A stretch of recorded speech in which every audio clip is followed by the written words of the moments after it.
Alright, it's time to take another walk down memory lane with Cashew Nut. So Cashew Nut has had an ability rework. It used to be completely busted.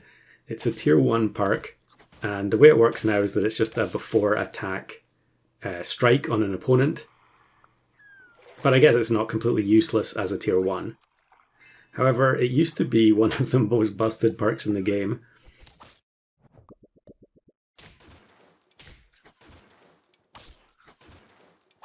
The way it used to work is that it would damage the pet 2 spaces in front in the before battle phase.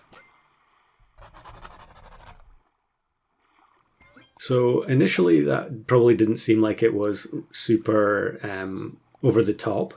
However, damaging a pet in the before battle phase means that you can cause it to faint, and then you can trigger a whole bunch of effects as a consequence of that. Now, in this particular run, we're not going to really play anything too abusive, because there definitely have been some really broken teams concocted with the old Cashew Nut. But this was just a nice, simple application that I recorded a bunch of different games with and then just never published. Probably because I'd had too many videos relating to Cashew Nut and I wanted to mix things up. So we're going for the pheasant here. That's because we're probably going to end up with tardigrade. I'm not actually sure if we get tardigrade in this game or not. I had a bunch of different variations in the pack, so we could end up with a different summon unit, but tardigrade makes a lot of sense with the strawberry pets.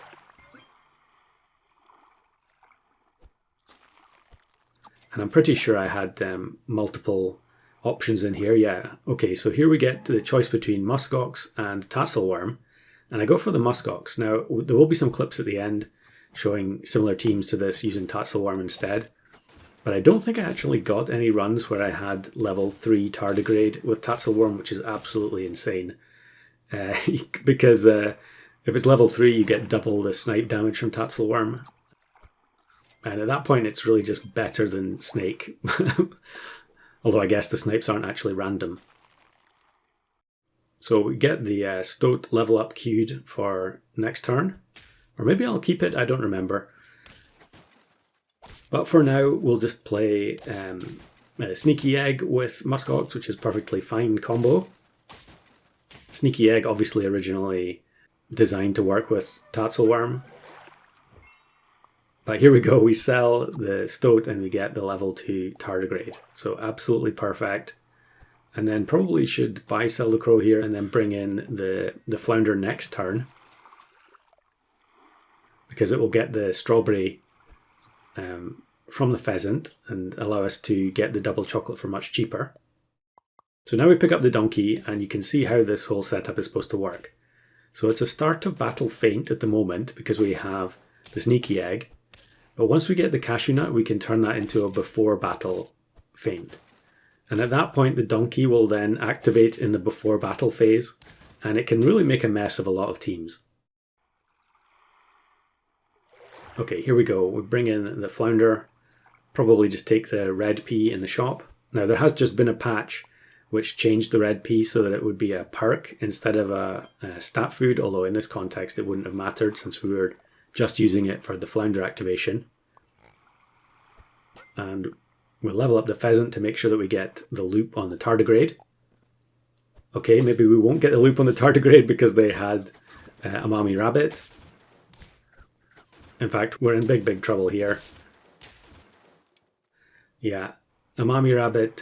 It's not as common, I don't think, as it was when I recorded this video, but if you're playing a mechanical team like this, you do need to be a little bit careful about having one of your linchpin units be the highest attack pet on the team. So here we go, we get the cashew nut. So the tardigrade being 1-1 means that the cashew nut will knock it out straight away. And not sure why I'm not going for the level 3 there. I guess the muskox doesn't really benefit from level 3. But here we go, we move the Cyclops to the front. I guess it didn't really affect this team too much.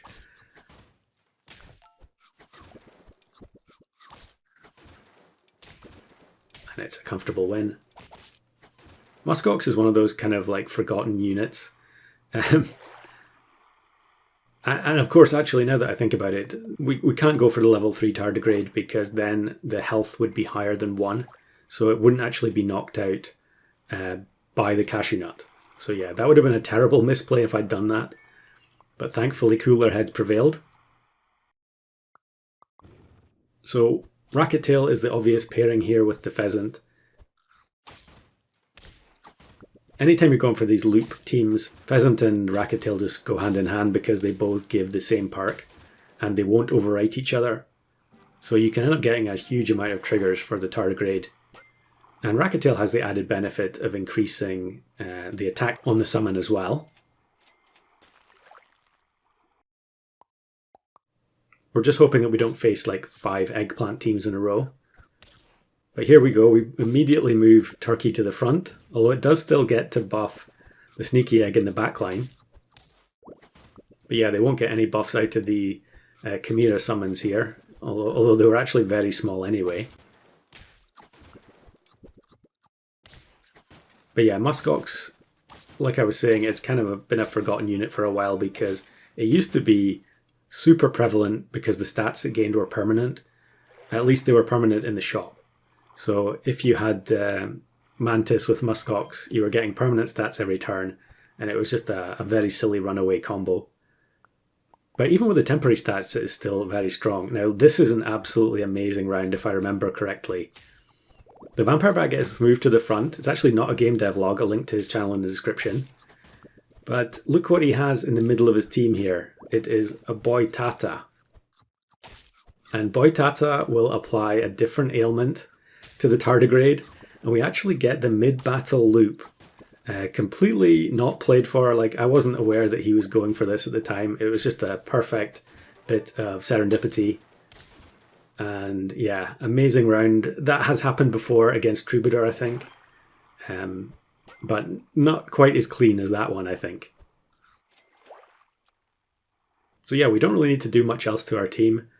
I'm hesitant to try and increase the level on the donkey. Oftentimes I think level 1 donkey is better. Although this team actually looks pretty strong. They've got the level 3 flying fish, leveling up the sea serpent. But thankfully we gained enough health there that the serpent wasn't able to snipe us. But yeah, good stuff to my opponent here. That was fun to see a team where the serpent doesn't already have like 50 mana.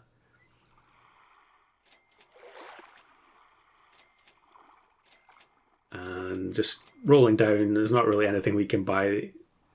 But we'll give the Muskox a bit of extra health. And then this is a pretty strong looking team as well. They've actually got the level 3 butterfly, so clearly going for the achievement. The cat being moved to the front doesn't really matter at all. It's just, is the Muskox going to be able to get big enough here to combat these big units on the other side of the board? The answer is yes. So there we go. I think that run was worth uploading just for the interaction with Not a Game Devlogs team. I sent in that clip ages ago, so yeah, it was a real highlight for me. It was one of the best rounds I've had this year, I would say. And then here's some variations on the run. This one with Tatzelworm. The opposing team's just going to get chipped away. We didn't actually move anything to the front here, I don't think. So kind of an odd team where they've got the Blue Jay so close to the back and it hadn't been fed anyway. But yeah, just a simple variation with Unicorn as well. And then here's another one with Tatzelworm. So yeah, with the Kiwano you can end up doing, I don't know, it's something like, is it 25 damage, or it's a lot of damage if you have a level 3. But unfortunately here again we didn't have the level 3 tardigrade.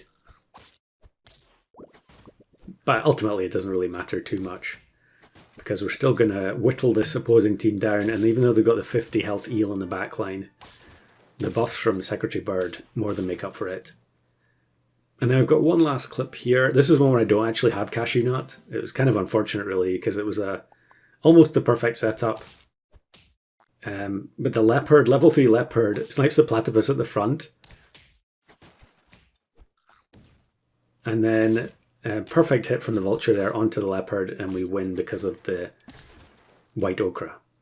So yeah, in the pantheon of Cashew teams, this one was fairly tame, but still a lot of fun to be had with the before battle shenanigans.